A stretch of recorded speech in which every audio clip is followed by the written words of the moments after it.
our viewer. First, we need a button to trigger the scanning function, and then we need a label to display the scanning result, and lastly is the core component for this apps, which is the barcode scanner, and you can find it under the sensors here. So after putting these three components, you can set the layout and the properties, but make sure that the label is large enough for the text size. So because we want to display the text here, so make sure that it's larger than 20.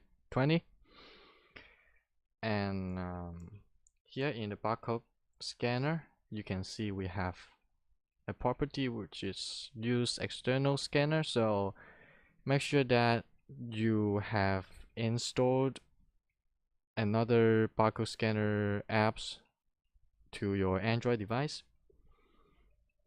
And also, because for scanning barcodes we need a camera, so this application cannot run properly in our emulator.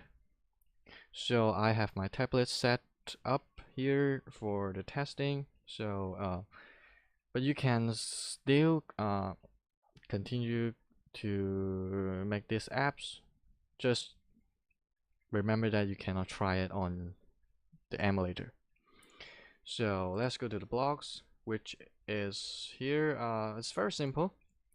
So first is the button. When we click the button, we want to call our scanner to scan the barcodes for us. So we can go to buttons, and when we click it, we call our barcode scanner to do the scanning function for us.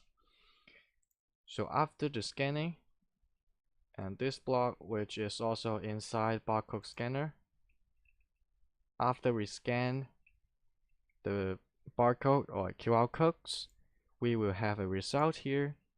And what we want to do is we want to display the scanning results to our labels. So we set the labels text to the results, and here you can directly get our results from here, from the block itself, or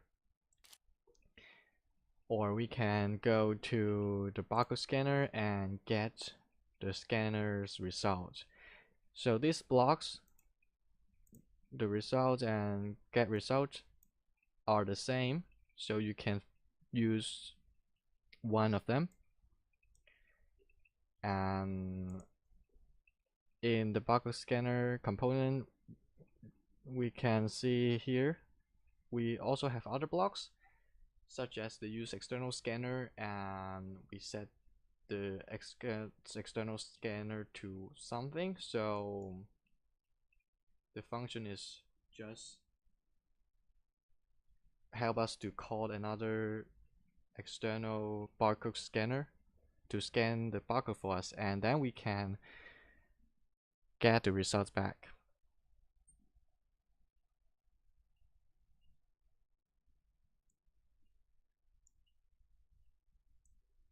So remember that in the designer view we have already ticked this use external scanner, so don't need to worry about those little two blocks. And let's try it out with our apps. So let's talk about QR codes.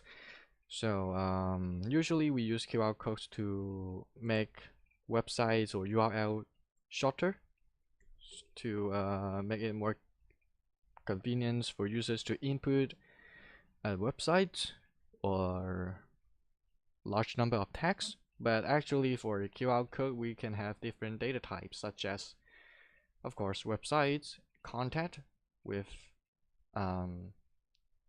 the name and numbers, coupons and phone and messages and text. And here I want to test about text. So for example, I'll say hello testing. So we can generate a QR code based on the